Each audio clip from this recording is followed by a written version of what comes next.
میں اپنی مالکن کے کمرے میں جھاڑو لگا رہی تھی جبکہ وہ خود اپنے بستر پر لیٹ کر آرام کر رہی تھی۔ میں صفائی کرتے ہوئے ایک نظر ان کو دیکھ لیا کرتی۔ کچھ ہی دیر میں ان کی آنکھ لگ گئی اور وہ سو گئی تھی۔ میں نے شکر ادا کیا تھا کیونکہ میری مالکن کافی چڑچڑی طبیعت کی مالک تھی۔ بات بات پر مجھ پر غصہ کرتی کہ میں صحیح طریقے سے کام نہیں کر رہی، حالانکہ ایسا بالکل نہیں تھا۔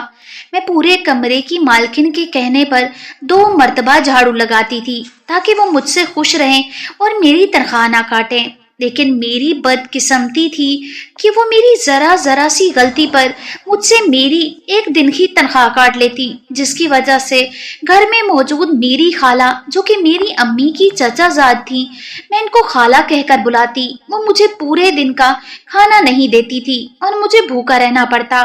آج مالکن کو سوتے دیکھ کر مجھے اس وجہ سے خوشی ہوئی کیونکہ مجھے کم سے کم آج بھوکا نہیں رہنا پڑے گا، کیونکہ کل رات سے میں نے کچھ نہیں کھایا تھا، جس کی وجہ یہی تھی کہ مالکن نے کل کی تنخواہ نہیں دی تھی۔ میری خالہ بھی کچھ نہ کچھ کما لیتی کیونکہ وہ گاؤں میں لڑکیوں کے رشتے کرواتی تھی، مگر جب تک میں ان کے ہاتھ میں روزانہ کی دہاڑی نہ رکھ دوں وہ کسی حال میں مجھے کھانا نہیں دیتی، پھر چاہے میں بھوک سے بے حال ہوتی، ساری رات کیوں نہ تڑپتی رہتی، ان کو مجھ پر ذرا بھی رحم نہ آتا۔ ابھی میں ان کے کمرے سے جھاڑو لگا کر آہستہ سے بغیر آواز کیے باہر باورچی خانے میں جانے ہی لگی تھی کہ اچانک سے مالکن کی بیٹی جو کہ نک چڑی اور مغرور لڑکی تھی، وہ دھڑام سے دروازہ کھول کر مالکن کے کمرے میں آ گئی۔ اس کا چہرہ غصے سے لال تھا۔ مجھے اس کو دیکھ کر کسی گڑبڑ کا احساس ہوا۔ اب یہ ضرور کچھ نہ کچھ ایسا بولے گی جس کی وجہ سے مالکن مجھے سزا دیں گی۔ میں کانپتے ہوئے مالکن کی بیٹی سدرا کو دیکھنے لگی تھی جو کہ میری جانب بڑھ کر چند قدموں کے فاصلے پر رکی، اچانک سے چلائی۔ میں نے بے ساختہ خوف سے گھبراتے ہوئے مالکن کی جانب دیکھا جو اچانک سے کمرے میں شور شرابہ ہونے سے جاگ گئی تھی۔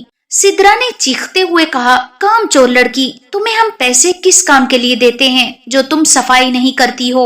اس گھر میں آ کر کہیں اپنی اوقات تو نہیں بھول جاتی کہ تم اس گھر میں معمولی سی نوکرانی ہو جس کا کام گھر کی صفائی کرنا ہے۔ میں سانس روکے اس کی بات کو سمجھنے کی کوشش کر رہی تھی کیونکہ میں نے تو صحیح سے سب صفائی کی تھی، پھر یہ کیوں مجھے ڈانٹ رہی تھی؟ میں کہنے لگی، باجی میں نے تو اچھے سے پوچھا لگایا تھا۔ مالکن بھی میرے قریب آ کر مجھے غصے سے دیکھ رہی تھی۔ مالکن کی بیٹی نے میری بات سنتے ہی مجھے تھپڑ دے مارا۔ میں شوق کی کیفیت میں باجی کو دیکھنے لگی تھی جو کہنے لگی، نکمی لڑکی، ایک تو کام صحیح سے نہیں کرتی اور پھر مجھ سے زبان بھی لڑاتی ہو۔ پھر یہ اپنی ماں کو کہنے لگی، امی خبردار، اگر آج اس کو دن کے پیسے دیے تو بیٹھک کو اس نے صحیح سے صاف نہیں کیا تھا اور میری سہیلیوں کے سامنے کتنی شرمندگی ہوئی مجھے۔ مالکن نے غصے سے حقارت بھری نظر سے مجھے دیکھ کر زوردار دھکا دیا اور کہا، چل دفع ہو جا، آج تجھے کوئی پیسے نہیں ملنے والے، اپنی منحوس شکل لے کر میرے گھر سے چلی جا۔ میری آنکھوں سے آنسو آ رہے تھے۔ میں کل کی بھوکی تھی اور اب خالہ بھی مجھے کچھ کھانے کو نہیں دینے والی تھی۔ میں نے ان کے آگے ہاتھ جوڑے، خدا را مالکن مجھے آج کے پیسے دے دیں، میں کل سے بھوکی ہوں۔ لیکن انہوں نے مجھے غصے سے گھر سے باہر چلے جانے کا کہہ دیا۔ میں جانتی تھی کہ اب کوئی فائدہ نہیں ہونے والا، وہ کسی صورت مجھے آج کے پیسے نہیں دینے والی۔ روتے روتے اپنی چادر درست کرتی گھر سے باہر نکل آئی۔ بھوک سے میرا برا حال تھا۔ میں روتی روتی سنسان راستوں پر چلی جا رہی تھی۔ سارا دن اسی امید پر گزارا تھا کہ رات کو ایک وقت کی تھوڑی سی روٹی مل جائے گی، مگر سب کچھ بیکار گیا۔ میرا رخ اب خالہ کے گھر کی جانب نہیں تھا بلکہ کافی آگے جا کر ایک سنسان علاقے میں موجود کسی گھر کی جانب تھا، کیونکہ خالہ نے جس لڑکی کا رشتہ کروایا تھا آج اس کی شادی تھی اور مجھے خالہ کو لینے جانا تھا کیونکہ وہ اکیلی اتنی سنسان راستے سے نہیں آ سکتی تھی۔ مجھے خوف آ رہا تھا کہ اب میں کیسے اکیلی لڑکی وہاں تک پہنچوں گی۔ خالہ کو مجھ پر ذرا رحم نہیں آتا تھا، جبکہ ان کو اچھے سے اندازہ تھا کہ گاؤں کے حالات کس قدر خراب ہو چکے تھے۔ خوف سے کانپتے ہوئے میں اس انجان گھر کی جانب جا رہی تھی۔ میرا نام سلمہ ہے اور اپنے والدین کی اکلوتی اولاد تھی۔ میں ایک غریب گھرانے میں پیدا ہوئی تھی۔ میرے لیے غربت اتنی بڑی بدقسمتی ثابت ہوئی کہ چھوٹی عمر میں ہی میں یتیم ہو گئی۔ میرے والدین انتہائی غربت بھری زندگی سے تنگ آ گئے تھے۔ ایک رات خاموشی سے زہر کھا کر ہمیشہ کے لیے اپنے آپ کو اس دنیا کے ہر غم سے آزاد کر گئے۔ انہوں نے اس غربت والی زندگی کے مقابلے میں ایک حرام موت کو اپنے لیے منتخب کیا تھا۔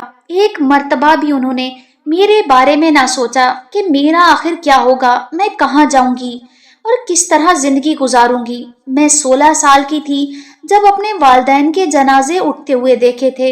زاروں قطار روتے ہوئے میں زمین پر بیٹھی ہوئی تھی۔ آس پاس کی عورتیں میرے پاس ہمدردی کے لیے آتی اور تعزیت کے 2 لفظ بول کر واپس چلی جاتی۔ کوئی بھی مجھ یتیم کے سر پر ہاتھ رکھنے کو تیار نہ تھا۔ اس مہنگائی کے زمانے میں جہاں ہمارے گاؤں میں سب ہی کافی مشکل سے اپنا گزارا کر رہے تھے، وہاں پر کسی نے بھی مجھے اپنی کفالت میں لینے کا نہ سوچا تھا۔ سب لوگ جا چکے تھے، جبکہ میں جھگی کے باہر بیٹھی ہوئی آسمان کو تکے جا رہی تھی۔ کچھ دیر بعد کسی کو اپنی طرف آتے دیکھا تو پہچاننے کی کوشش کرنے لگی کہ ان خاتون کو میں نے کہیں دیکھا تھا۔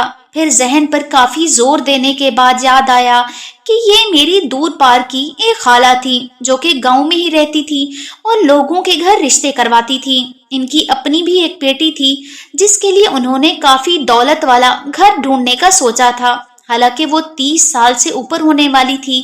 خالہ نے مجھے آ کر کہا کہ اب سے تم میرے ساتھ رہو گی۔ یہ زمانہ ایسا نہیں کہ میں اپنی چچا زاد بیٹی کی اولاد کو ایسے لاوارثوں کی طرح چھوڑ دوں۔ میں حیرت سے ان کو دیکھنے لگی جو کہ کافی مجھ سے میٹھے لہجے میں بات کر رہی تھی، مگر نہ جانے کیوں مجھے ایسا لگا ان کی آنکھیں ان کے لہجے کا ساتھ نہیں دے رہی تھی۔ مجھے وہ کچھ عجیب لگی تھی جو کہ مصنوعی ہمدردی دکھاتے ہوئے مجھے اپنے ساتھ اپنے گھر لے آئی تھی، جو کہ 2 منزلہ مکان تھا اور اتنا بڑا بھی نہیں تھا۔ پھر کچھ ہی دنوں میں مجھے اندازہ ہو گیا تھا وہ جو اس روز میں نے ان کی آنکھوں میں عجیب سی چمک دیکھی تھی، وہ اس لیے نہ تھی کہ وہ ایک یتیم لڑکی کی کفالت کر کے خوش تھی، بلکہ ان کو میری صورت میں ایک مفت کی نوکرانی مل گئی تھی جو کہ ان کے سارے گھر کے کام کیا کرتی۔ وہ خود تو سارا دن لوگوں کے گھروں میں رشتے لے کر جاتی اور ان کی بیٹی کبھی بھولے سے بھی کسی کام کو ہاتھ نہ لگاتی تھی۔ شروع میں تو انہوں نے مجھے ہلکے پھلکے کام دیے، مگر بعد میں جا کے وہ ہر کام زور زبردستی اور بے عزت کر کے کرواتی تھی۔ پھر کچھ عرصے بعد انہوں نے کسی گھر میں بات کر کے مجھے وہاں پر کام پر لگوا دیا تھا۔ وہ مالکن مجھے ذرا سی غلطی ہو جانے پر دن کے پیسے نہ دیتی تھی، کیونکہ وہ خود بھی فطرتاً ایک لالچی عورت تھی۔ خالہ مجھے اس بات پر بے تحاشا بے عزت کر کے سارا دن کچھ بھی کھانے کو نہ دیتی۔ یہ ان کی اپنی طرف سے میرے لیے سزا تھی جو کہ بہت سخت اور تکلیف دہ ہوتی تھی، کیونکہ سارا دن کام کاج کر کے میرا بھوک سے برا حال ہوتا تھا اور پھر رات کو بھی سزا کے طور پر بھوکا رہنے سے میں ساری رات تڑپتی رہتی۔ کسی کو مجھ پر رحم نہ آتا، کیونکہ میں ایک یتیم لڑکی تھی جس کا پوچھنے والا اس پوری دنیا میں کوئی نہیں تھا۔ آج خالہ کافی خوش تھی کیونکہ انہوں نے ایک رشتہ پکا کروایا تھا جس کے بدلے ان کو بہت معاوضہ ملا تھا۔ لڑکے والوں نے جانے کیوں اتنی بڑی رقم ان کو دی تھی، کیونکہ ان کی فیس اتنی زیادہ نہ تھی، جبکہ میں نے ان کو اپنی بیٹی سے بات کرتے سنا کہ لڑکے والے شادی ہو جانے پر ان کو 2 لاکھ روپے دینے والے تھے۔ میں کافی حیران ہوئی تھی، یہ سب کچھ عجیب لگ رہا تھا۔ آخر یہ کیسے ممکن تھا؟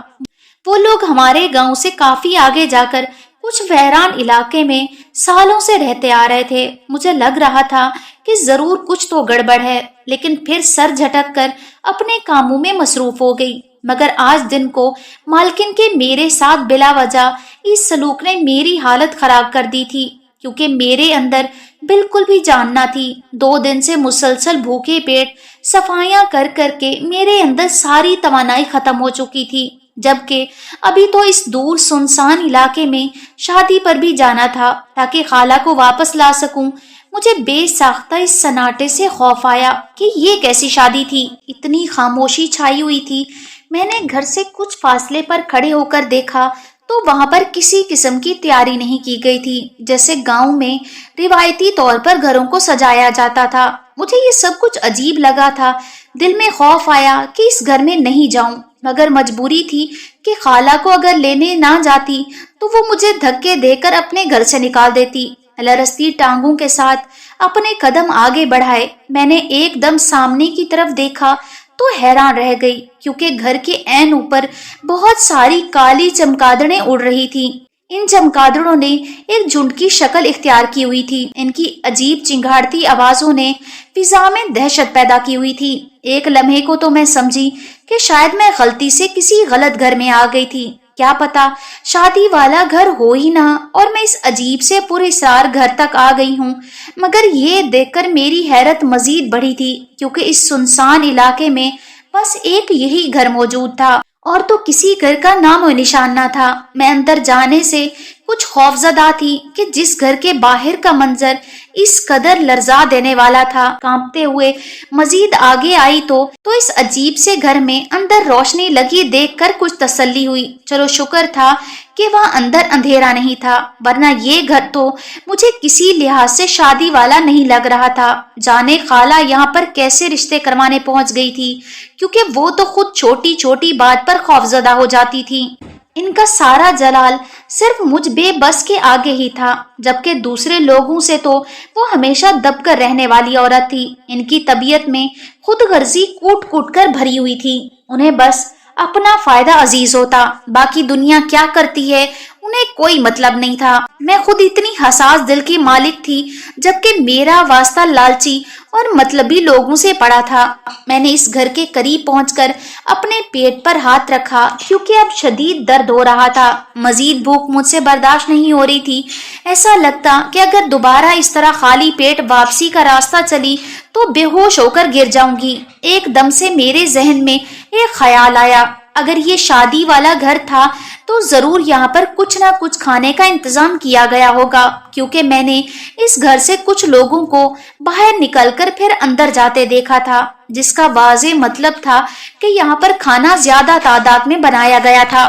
گاؤں میں تو شادیوں پر دیگیں پکائی جاتی تھی۔ ابھی میں یہ سب سوچ ہی رہی تھی کہ اچانک سے ایک چھوٹی سی ریڑھی لائی گئی، جس میں کھانے کی دیگیں پڑی ہوئی تھی، جس سے کھانے کی لذیذ ترین خوشبو آ رہی تھی۔ ایک دم سے کھانے کی خوشبو سے میرے منہ میں پانی آ گیا تھا۔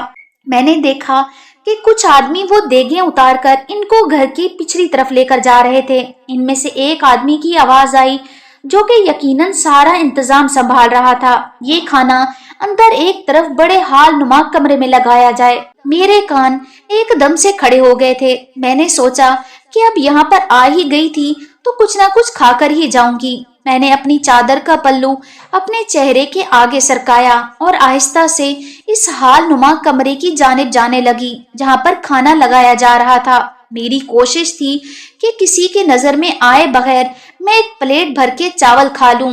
ایک عرصہ ہو گیا تھا چاول میں نے نہیں کھائے تھے، کیونکہ خالہ بس ایک سوکھی روٹی دیا کرتی تھی، وہ بھی تب جب میں ان کو دن کے کام کے پیسے دیتی تھی۔ میں نے احتیاط سے ادھر ادھر دیکھا اور اس کام کرنے والے آدمی کو کمرے سے نکلتے ہوئے دیکھا تو ایک جھٹکے سے ساتھ میز پر پڑی ہوئی پلیٹ اٹھائی اور بغیر ایک بھی لمحہ ضائع کیے اس میں چاول ڈالے اور جلدی سے ادھر ادھر دیکھتے ہوئے ایک طرف میز کے قریب کونے میں بیٹھ کر کھانا کھانے لگی۔ 2 منٹ سے بھی کم وقت میں ساری پلیٹ ختم ہو چکی تھی۔ میری آنکھوں میں شکر کے احساس سے نمی آ گئی تھی، کیونکہ اللہ نے میری سن لی تھی اور میری بھوک سے تڑپتے پیٹ کو قرار آ گیا تھا۔ میرا بھی تھوڑا اور بھی کھانے کا دل تھا، تو اسی لیے دوبارہ سے اپنے آس پاس کا جائزہ لیتے ہوئے مزید چاول ڈالنے ہی لگی تھی کہ اچانک سے میری کلائی کسی نے پکڑ لی تھی۔ میں ایک دم سے خوف زدہ ہو گئی، چہرہ زرد پڑ گیا تھا اور ہاتھ بھی کانپ رہے تھے۔ میں نے آنکھیں زور سے بند کر لی۔ اپنی چوری پکڑے جانے کے ڈر سے مجھے بے حد خوف آ رہا تھا۔ نہ جانے کون تھا اس پرائے گھر میں شادی کا کھانا چوری کر کے کھاتے ہوئے پکڑ لیا تھا۔ یہاں کیا کر رہی ہو سلمہ؟ میں نے تمہیں کہا تھا کہ جب اس جگہ پہنچو تو سیدھا میری طرف آنا، اور تم آتے ہی یہاں پر بھوکے کتوں کی طرح کھانے پر ٹوٹ پڑی ہو۔ میری عزت کو 2 کوڑی میں ملانے کا ارادہ ہے کیا تمہارا لڑکی؟ خالہ کی دبی دبی آواز میں بولے گئے زہریلے الفاظ سن کر ایک جھٹکے سے میں نے اپنی آنکھیں کھولی اور شوق کی کیفیت میں چہرہ موڑ کر خالہ کو دیکھا، جو کہ میرا چہرہ ڈھکا ہونے کے باوجود